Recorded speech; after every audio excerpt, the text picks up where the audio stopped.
महमद आज सुमरो लड़ाई शदीद हो गई है, दूबदू हो गई है, और दूबदू तो बड़े दिनों से थी, लेकिन अब लड़ाई जो है वो यूँ लग रहा है कि फ़ैसला कुन मरहले में दाखिल हो गई है, जिसको मैंने सुबह वाले व्लॉग में कहा था कि आर या पार।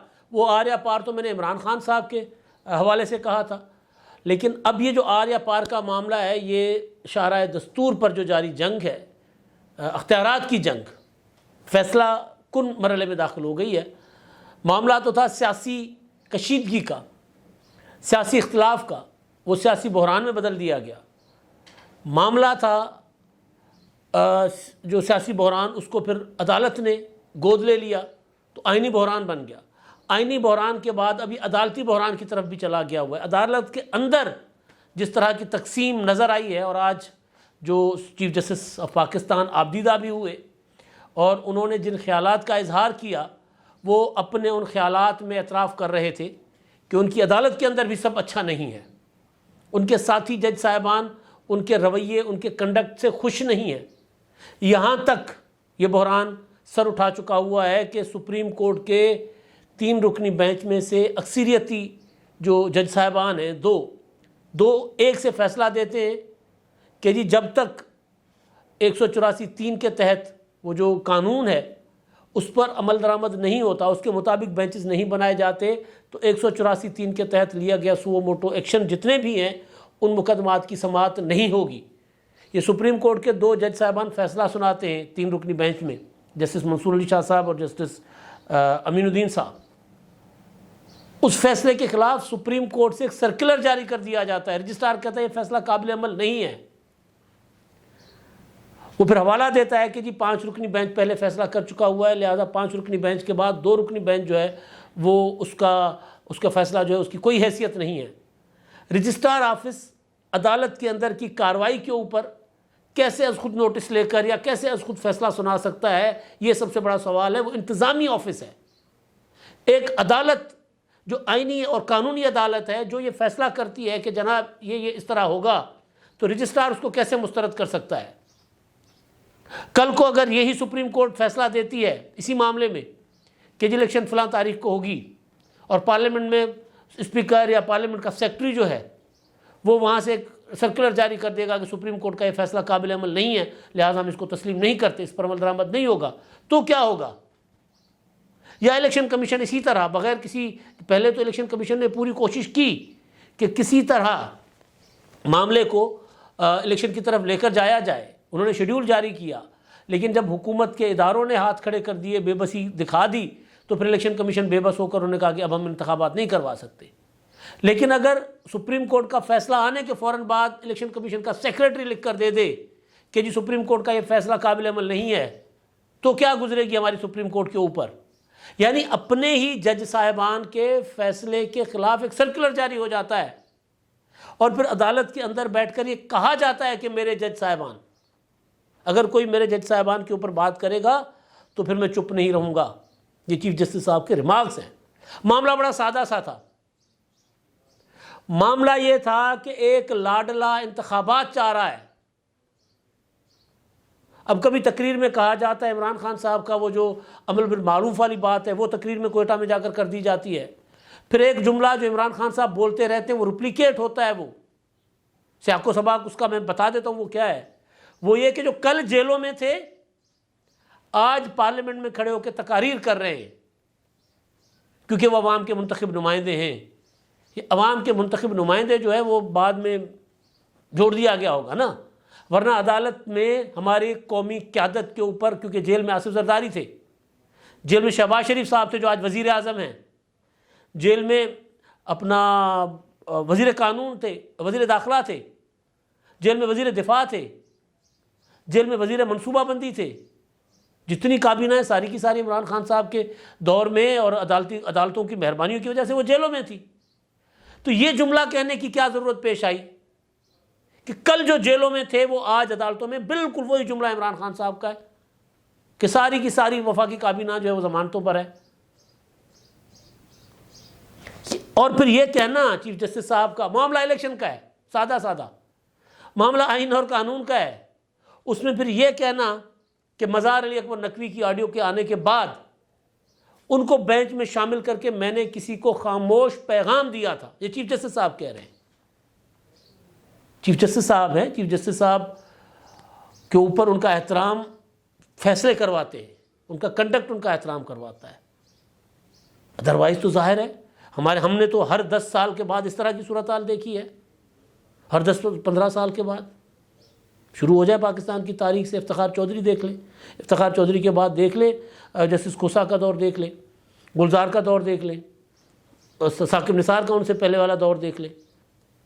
तो हमने तो इस तरह की सूरत हाल देखी है कि अदालतें सियासी मामलात में मुदाखलत करके अपने आप को मुतनाज़ा कर देती हैं। लेकिन ये जो जुमले हैं कि किसी को खामोश पैगाम देना चाहता था, इसका मतलब है कि चीफ जस्टिस साहब जो हैं वो बता रहे हैं कि वो फरीक हैं। इसका मतलब यह है कि चीफ जस्टिस साहब जो है वो अलल ऐलान इस बात का इजहार कर रहे हैं कि वो जज नहीं है, मुनसिफ नहीं है, वो फरीक भी हैं। तो अब अगर अदालत के एक बेंच के फैसले के ऊपर रजिस्ट्रार एक सर्कुलर जारी कर दे और उसके बाद अगर चीफ जस्टिस साहब अदालत के अंदर बैठकर फरीक होने का तासुर दें और कहें कि जी मैंने फिर पैगाम दिया था कि मैं, अगर आप मेरे चीफ अपना जज की ऑडियोज़ लेकर सामने आओगे तो वो उस जज को मैं फिर अपने साथ बिठाकर उसको थपकी दूंगा। मज़ार अली अकबर नकवी साहब के जो मामलात हैं वो वज़ीर आज़म साहब ने पार्लियामेंट में खड़े होकर कहा कि जनाब एहतसाब कीजिए। बिलावल भुट्टो जरदारी ने पार्लियामेंट में खड़े होकर कहा कि जी बताओ आपके कितने जज आज तक करप्शन में निकाले गए, जेलों में भेजे गए हैं। सियासतदान तो सेक्रेटरी को अगर एक छोटी मोटी उससे कोई फरमाइश कर दे हल्के की आवाम के लिए कि यार ये काम ज़रा जल्दी कर दो, या कोई गलत छोटा मोटा गलत काम लेकिन आवाम की भलाई का कहते हैं कि जी अगर हम कर दें तो हम तो नैब में होते हैं या जेल में होते हैं। मगर बताएं कि कितने जज साहिबान आज तक करप्शन में निकाले गए हैं।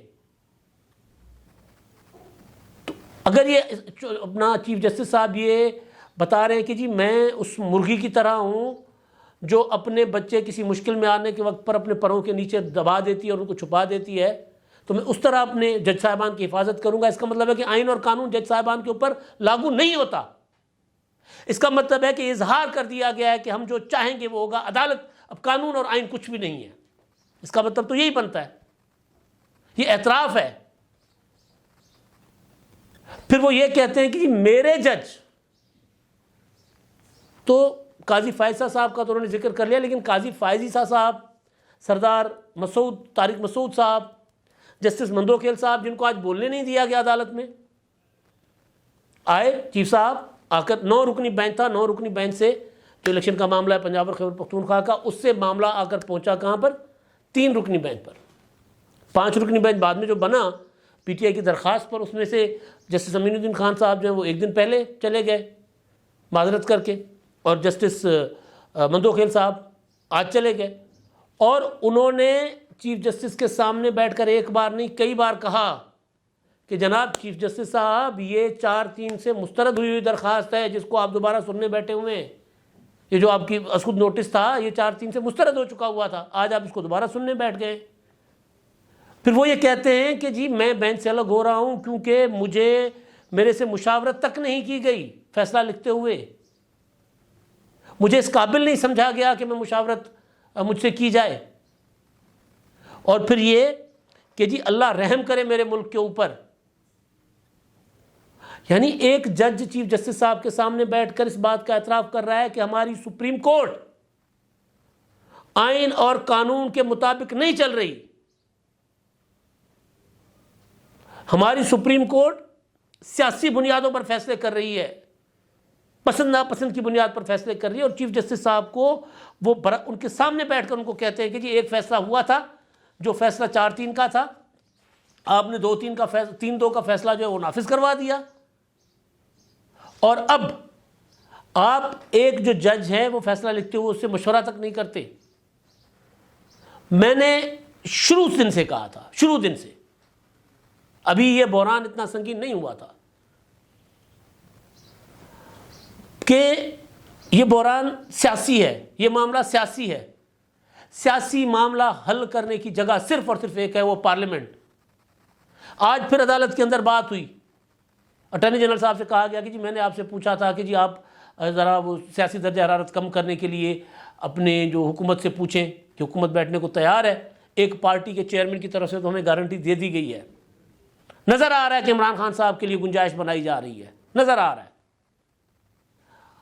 रियासत की दरख्वास्त है कि फुल कोर्ट बनाई जाए, पाकिस्तान बार काउंसिल की दरख्वास्त है कि फुल कोर्ट बनाई जाए। उस दरख्वास्त पर अमल दरामद करने के बजाय चीफ जस्टिस साहब कह रहे हैं कि इंशाअल्लाह सोमवार को अच्छी नवीद मिलेगी, एक अच्छी नवीद के साथ नया सूरज तुलू होगा सोमवार को, और इस समाअत के बाद मैं मुलाकातें करूँगा, कुछ मुलाकातें करूँगा। क्या फैसले मुलाकातें करके होने हैं?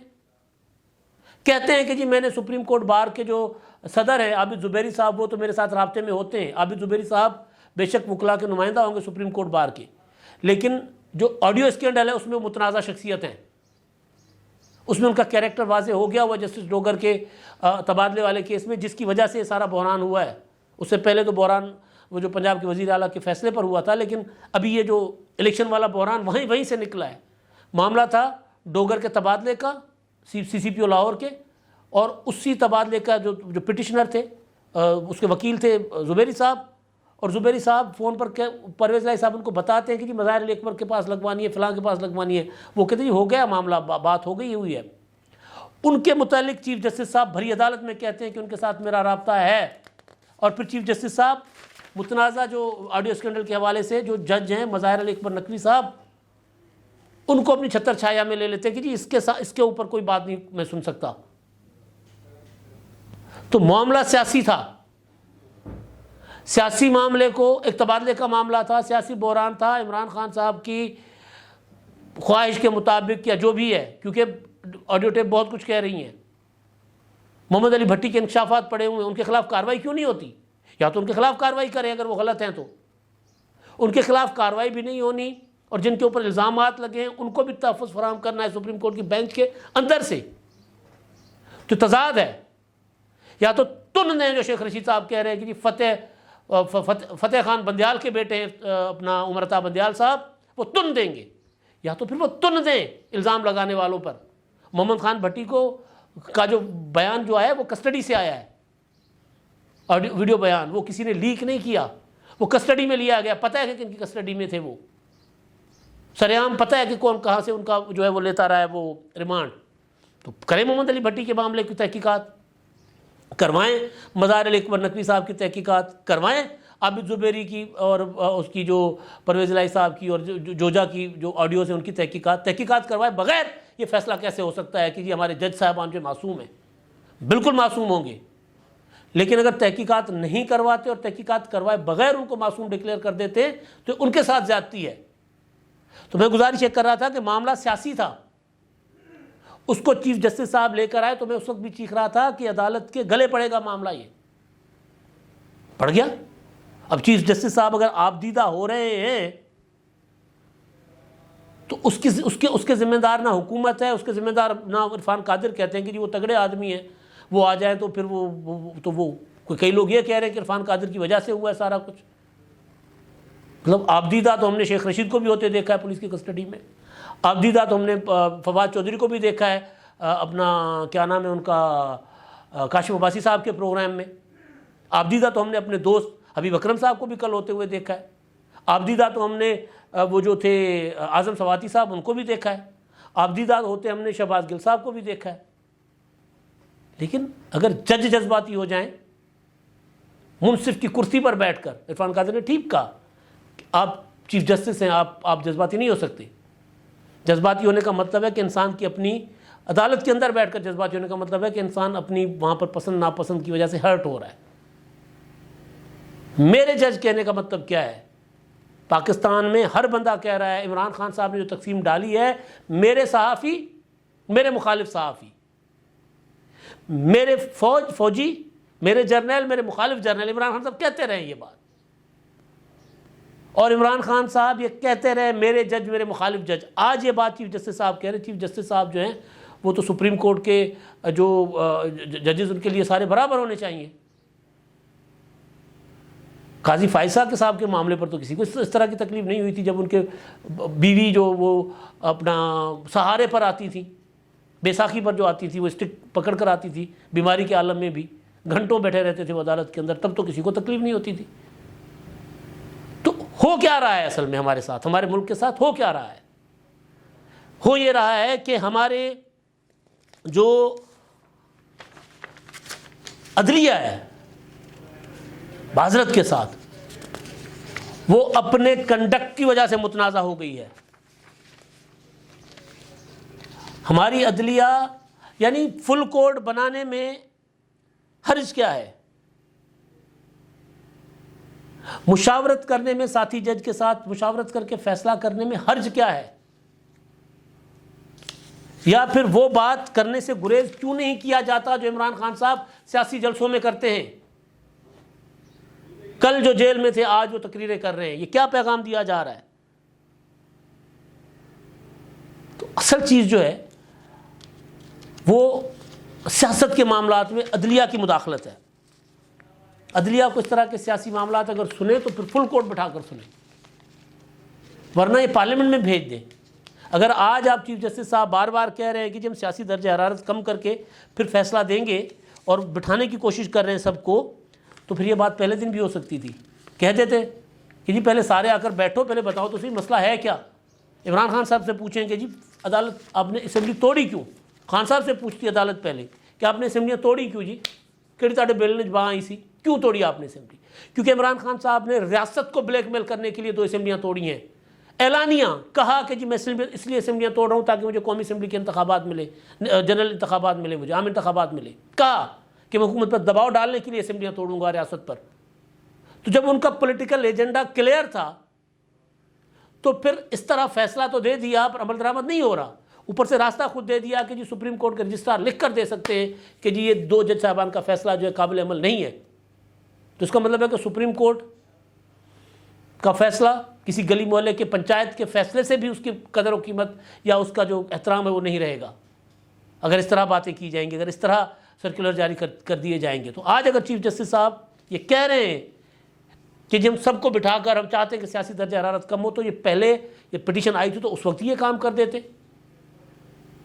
अब अपने आप को इतना मुतनाज़ा करके सारा सियासी बहरान जो था वो घसीट कर शौक से पार्लियामेंट से या सियासी बैठकों से उठाकर, सियासी जलसों से उठाकर कोर्ट रूम नंबर 1 में या सुप्रीम कोर्ट में जब आप लेकर आ गए हैं तो इसे आप जान कैसे छुड़ाएंगे?